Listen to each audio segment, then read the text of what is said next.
말씀을 통해서 하나님의 은혜가 여러분들 모두에게 임하시기를 복을 드립니다. 자, 오늘 말씀의 제목을 한번 크게 해봅니다. 시작. 하나님이 원하시는 삶이라는 제목으로 말씀을 전하려고 합니다. 하나님이 원하시는 삶이 무엇일까? 여러분들 마음속에 그런 생각들을 한 번쯤 하겠지요. 내가 이 세상에 태어났는데 어떻게 살아가고 어떻게 사는 것이 성공의 삶일까? 라는 생각들을 해보게 되어집니다. 그러다가 어느 순간에 우리가 예수님을 만나고 구원을 받게 되어지고 그의 생각이 다시 한번 변화되어지게 하지요. 예수님 만나기 전에는 내 욕심을 채우기 위한 삶이었다면 예수님을 만난 그 이후부터는 내 욕심이 아니고 하나님의 원하는 삶을 살아가기 위해서 우리는 애를 쓰게 되어집니다.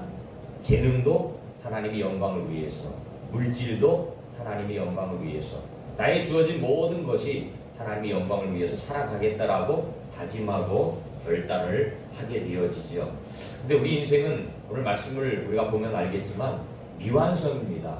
옛날에 어떤 노래, 그런 노래, 인성은 미완성, 어떤 노래도 있었는데 우리의 삶은 미완성이에요. 완성을 이루어 가기 위해서 날마다 애를 쓰고 있는 것이지요. 성경에도 손줄로 착각하지 말라는 거예요. 넘어질까 조심하라는 거죠. 언제든지 실족할 수 있는 위기에 놓여 있는 것을 보게 되어집니다. 오늘 말씀 12절에 보니까 이렇게 권면을 합니다. 그러므로 나의 사랑하는 자들아, 지금 바울이 빌립보 교인들을 향해서 이렇게 말하는 거예요.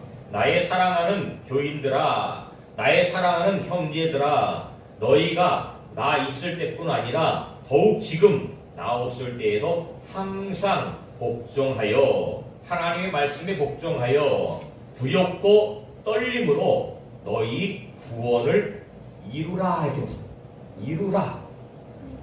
이게 무슨 말이에요? 아직 이루어지지 않았다는 거예요. 구원을 이루기 위해서 날마다 우리는 애쓰고 힘써야 된다라고 이렇게 이야기를 하고 있는 것입니다. 권면을 하고 있는 것이죠. 지금 바울은 이 빌립보 교회를 향해서 이 서신서를 보내고 있는데 바울은 사실 지금 감옥에 있습니다. 감옥에 있으면서 이 빌립보 교회는 어떤 교회예요? 바울이 2차 전도 여행 때 세워졌던 교회입니다. 그 바울이 수고를 통해서 세워졌던 그 교회 교인들을 향해서 지금 권면하는 거예요. 너의 구원을 이루라 라고 말씀하고 있습니다. 그러니까 저와 여러분들이 예수님 믿고 구원받았는데 우리 구원은 날마다 이루어가는 것입니다. 이루어가는 것이에요.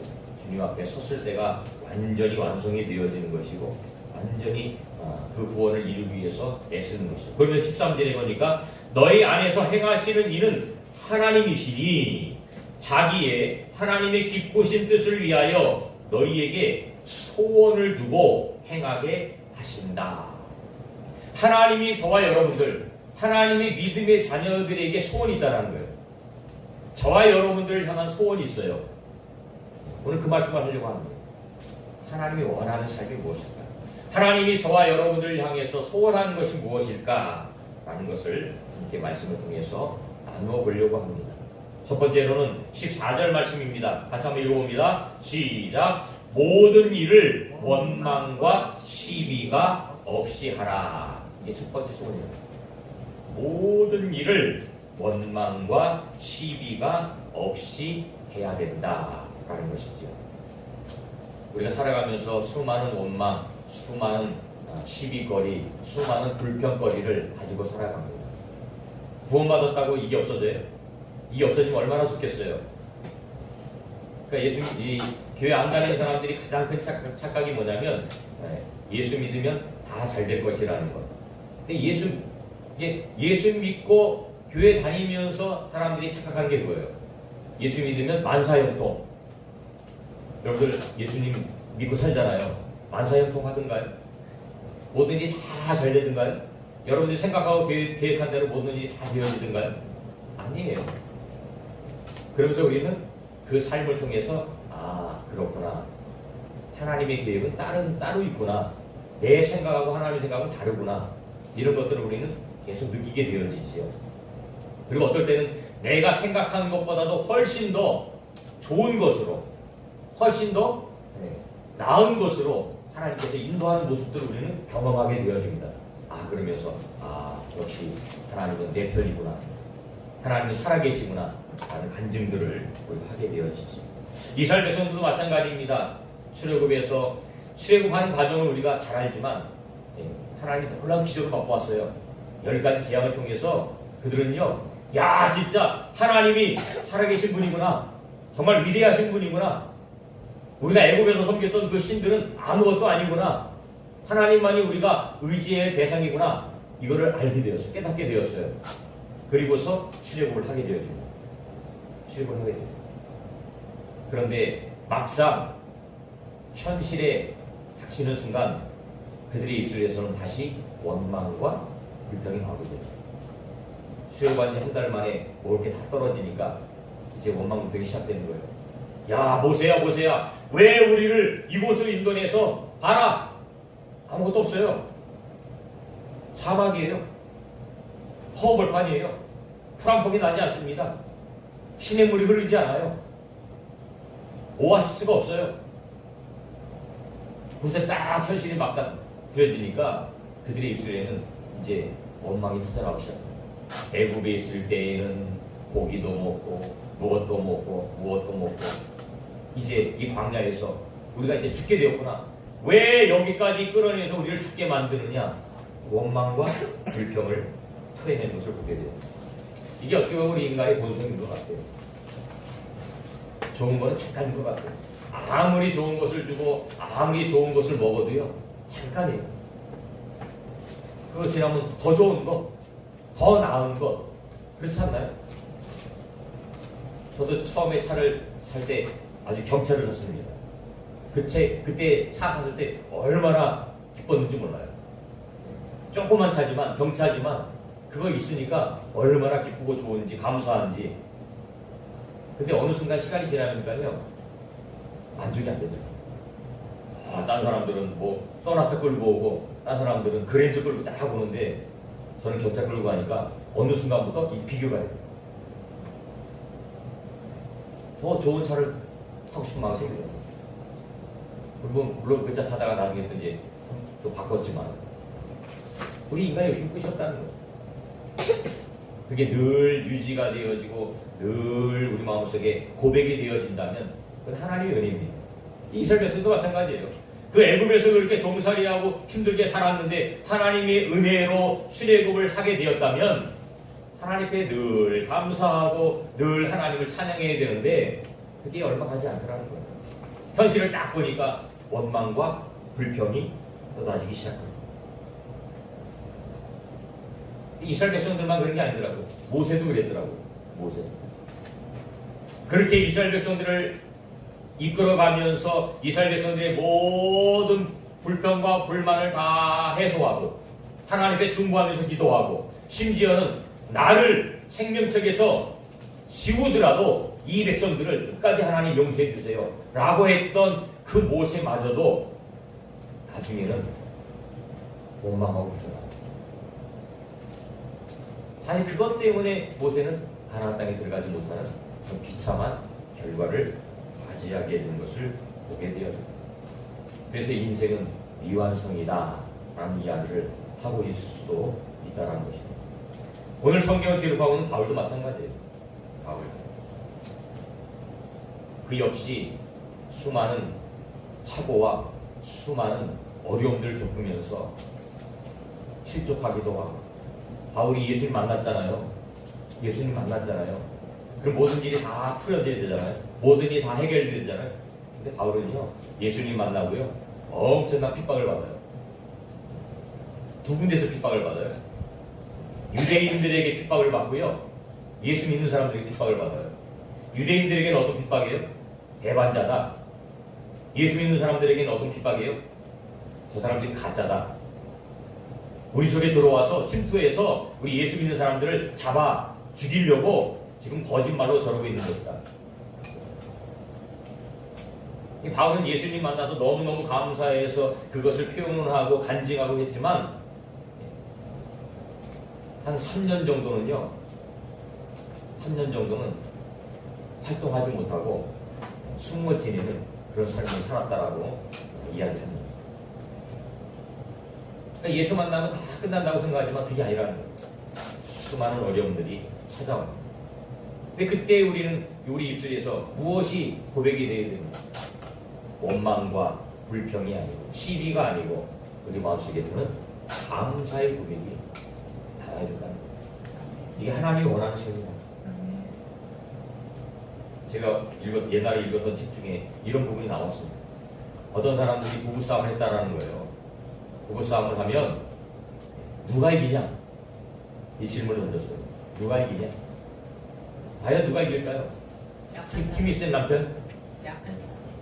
말이 많은, 말을 잘하는 여자? 누가 이길까요? 근데 그분의 대답은 이거예요. 이기는 사람 없다는 거예요. 사단이 이긴다. 사단이. 부부싸움 하는 사람은 부부싸움 하는 관계에서 승자는 없어요. 둘 다 패자예요. 거기서 진정한 승자는 사단이라. 싸우지 말라는 거죠. 쉽게 얘기하면. 사단이 우리 약점을 건드려서 싸움을 하게 만듭니다. 왜? 원망과 불평이 나오니까. 그렇죠? 부부싸움하는 원인이 뭐예요? 그 상대방에 대한 원망과 불평이에요. 그게 감사를 받게 됩니다. 저도 우리 사모하고 우리가 이제 32년째 결혼 생활을 하지만 저하고 참 많이 다릅니다. 저하고 참 많이 달라요. 그런데 그냥 그 다른 거를 처음에는 바꾸려고, 그죠? 상대방을 바꾸려고 그래요. 재화시키려고 하는 거죠. 나처럼 만들려고 하는 거예요. 근데 그게 되어져요? 안 되어지더라고요. 안 돼. 지금도 마찬가지예요. 지금도 안 되어져요. 그러니까 어느 순간부터는 제가 깨달은 거예요. 아, 저 사람은 저렇구나. 그걸 인정하는 거예요. 인정하고 이해하고 그렇게 하다 보니까 충돌하는 일이 적어지게 되어지고 어느 순간에는 뭐 이제 32년 정도 되니까 이제 이해가 되는 거예요. 그리려니 하는 거지. 그리려니. 아, 저 사람은 저렇구나. 저런 성격이구나. 저런 캐릭터구나. 라고 인정을 하니까 그때부터는 그냥 뭐 용납이 되어지는 거죠. 그러니까 충돌을 적게 되어지고 이해되어지고 그때는 감사해요. 저하고 다른 성격이니까 제가 할 수 있는 부분들을 하더라고요. 제가 하지 못하는 부분들을 책임지고 하더라고요. 그래서 하나님이 도를 세워준 것 같아요. 내가 하지 못하는 일을 할 수 있도록 이렇게 만들어준다. 그게 원망과 불평이 되면 힘들지만 오히려 바꿔서 그것을 감사로 고백하게 되어지면 그게 정말 큰 은혜가 될 수 있다는 거죠. 원망과 불평은요 불신앙의 상징입니다. 이스라엘 백성들이 출애굽해서 광야 생활하는데요, 거기는 자유의 땅이에요. 자유잖아요. 그럼 하나님 앞에 감사해야 되죠. 하나님 감사합니다. 우리를 자유의 몸으로 이 땅에 이끌어주신 하나님 감사합니다. 또 하나님이 약속의 땅인 가나안 땅으로 갈 수 있도록 약속하셨으니 감사합니다. 그 감사의 조건을 봐야 되는데 당장 그곳에서 먹을 것이 없으니까 하나님은 죽겠습니다. 마실 물이 없으니까 하나님은 죽겠습니다. 낮에는 더우니까 더워 죽겠습니다. 밤에는 추우니까 추워 죽겠습니다. 이건 불신앙이에요. 불신. 우리 믿음의 사람들은 하나님께 늘 감사해야 돼요. 주어진 것에 감사. 모든 일에 원망과 시비가 없이. 두 번째로 하나님이 원하는 삶은 무엇일까요? 15절 말씀입니다. 같이 한번 읽어볼까요? 시작. 이는 너희가 흠이 없고 순전하여 어그러지고 거스리는 세대 가운데에서 하나님의 흠 없는 자녀로 세상에서 그들 가운데 빛들로 나타내며 라고 말씀하고 있습니다. 빛의 자녀로서의 삶을 살라. 빛의 자녀로서의 삶을 살라. 너희가 흠이 없고 순전하여 어그러지고 거스리는 세대 가운데에서, 저는 이 말씀을 읽으면서 이 말씀을 어그러지고 거스르는 세대 가운데에서, 이게 무슨 말씀이에요? 이 세대가 이렇다는 거예요. 세대가 정상적이지 않다는 거예요. 오늘 아침에 네이버 뉴스를 보니까 이런 내용이 떴어요.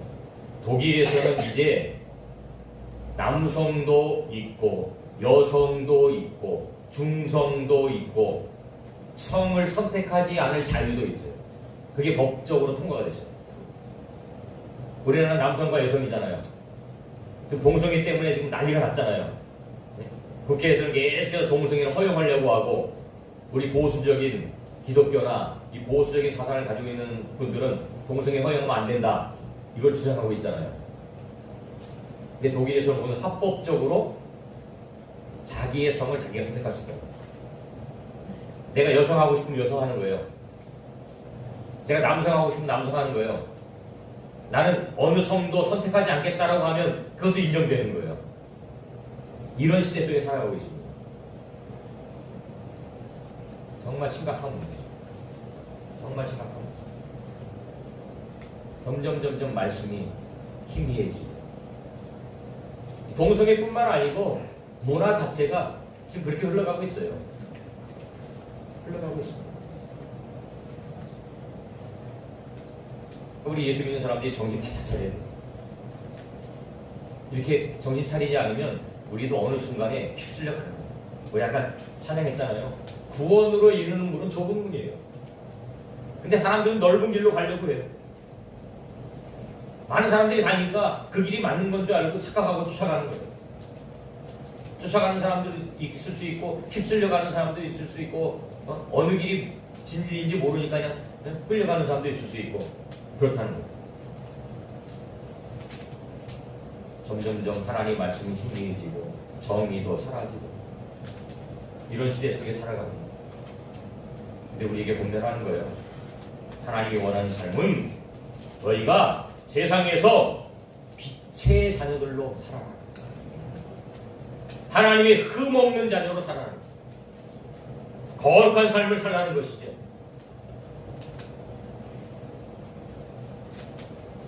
하나님은 우리를 행복한 삶으로 이끌기를 원하십니다. 그래서 가정을 주신 거예요. 가정이 너무너무 소중한 것입니다. 가정은 삶의 기초가 되는 것이에요. 근데 지금 가정이 많이 깨어지고 있잖아요. 가정이 만들어지지 않고 있잖아요. 결혼도 안 하고 또 가정이 혼돈이 되어지고 여러 가지 많은 일들. 그러니까 우리는 하나님 말씀 안에서 이것을 지켜나가는 것이 결국은 저와 여러분들의 과제예요. 숙제예요. 근데 이게 그냥 지켜지지 않더라고요. 끊임없는 노력이 필요하고 우리 스스로의 노력이 필요해요. 믿음 안에서. 에베소 5장 8절에 보니까 너희가 전에는 어둠이더니 이제는 주 안에서 빛이라. 빛의 자녀들처럼 행하라. 이렇게 말씀합니다. 그러니까 예수 믿기 전에는 어둠이었어요. 근데 예수 만난 이후에는 우리가 빛의 삶을 살아가는 거예요. 그러면서 에베소 5장 9절에 보니까 빛의 열매에 대해서 이렇게 말씀하고 있습니다. 빛의 열매는 너희 착함과 의로움과 진실함에 있느니라.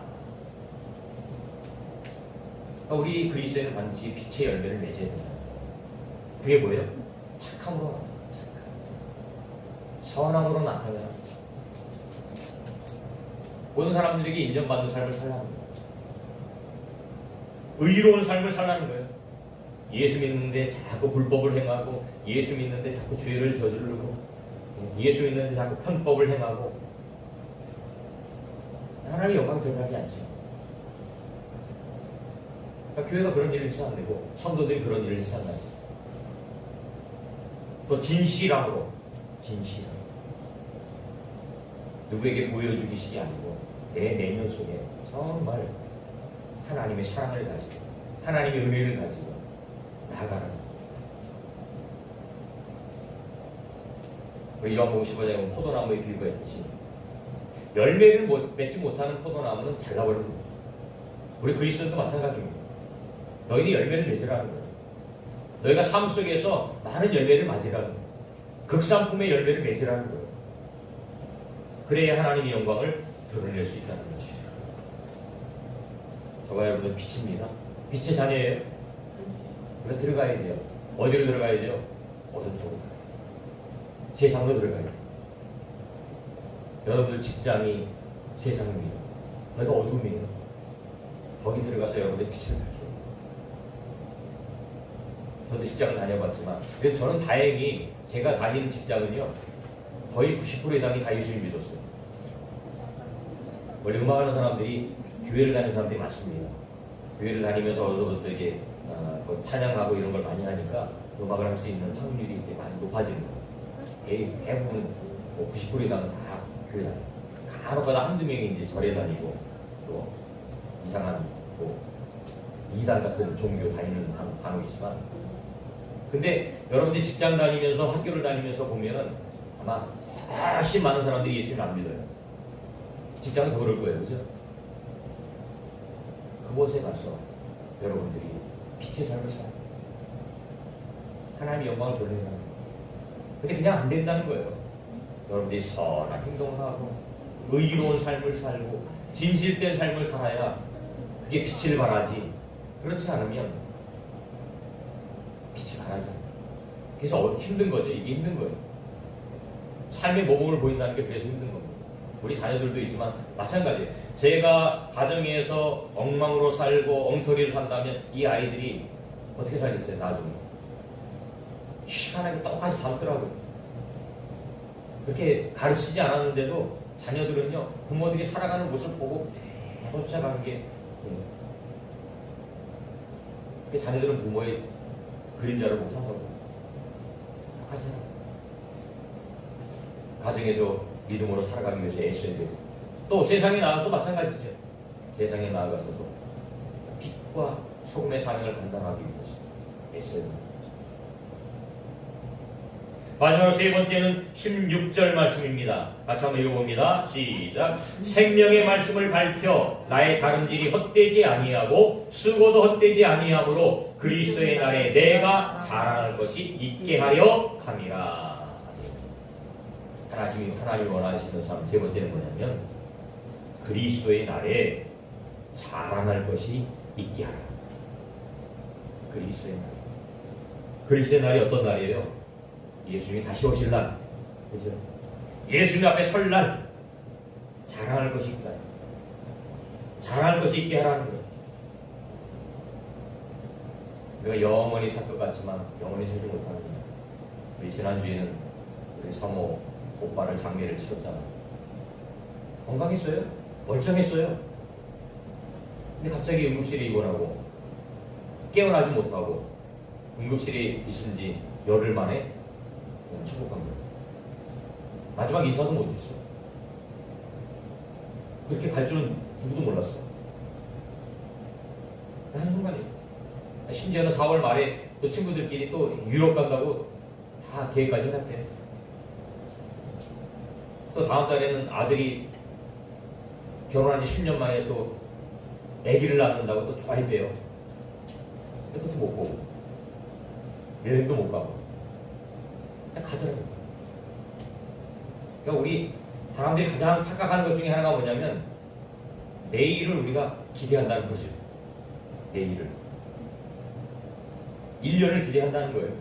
또 10년을 기대한다는 거예요. 그게 우리 시간표예요. 근데 하나님 시간표 그렇지 않아요. 어느 때라도 우리의 임무가 다하면 하나님을 부르시는 거예요. 그게 오늘 밤에 될 수 있다는 거예요.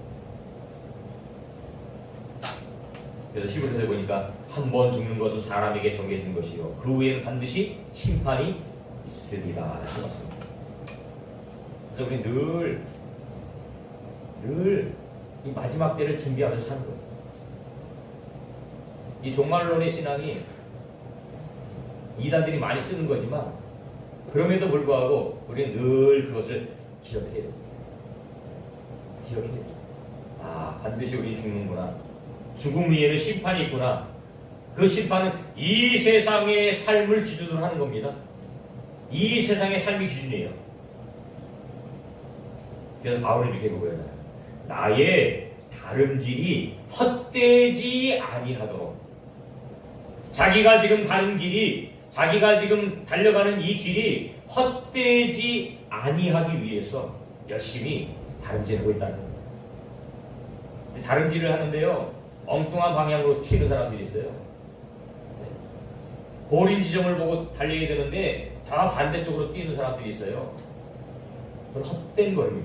헛된 거. 이 불신앙의 걸음이죠. 우린 천국을 향해서 열심히 뛰어가야 되는데 지옥을 향해서 지금도 열심히 뛰어가는 사람들이 있어요. 방향을 잘못 설정하고 인생의 내비게이션을 잘못 설정하고 뛰어가는 사람들이 있다는 거예요.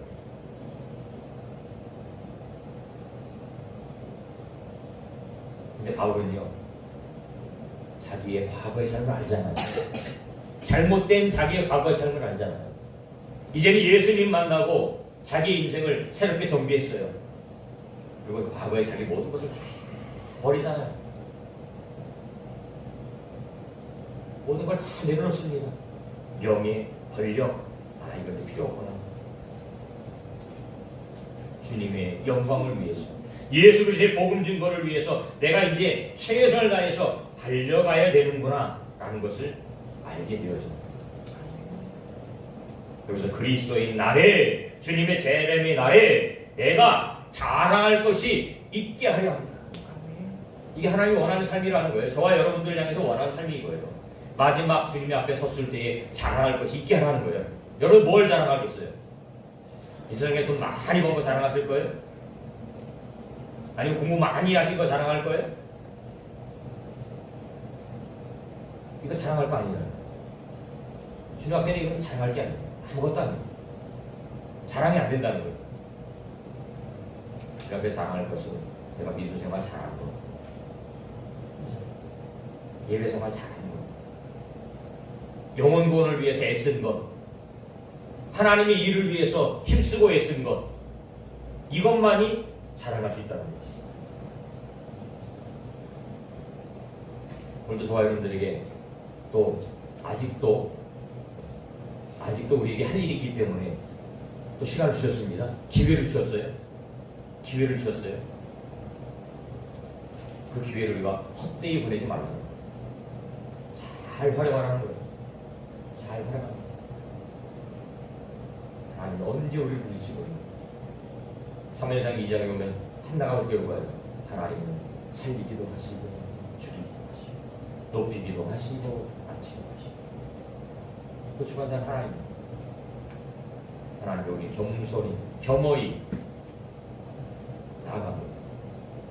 주님이 원하는 삶이 무엇일까? 그것을 생각하면서 나중에 주님 앞에 섰을 때에 자랑할 것을 우리가 만들어가야 돼요.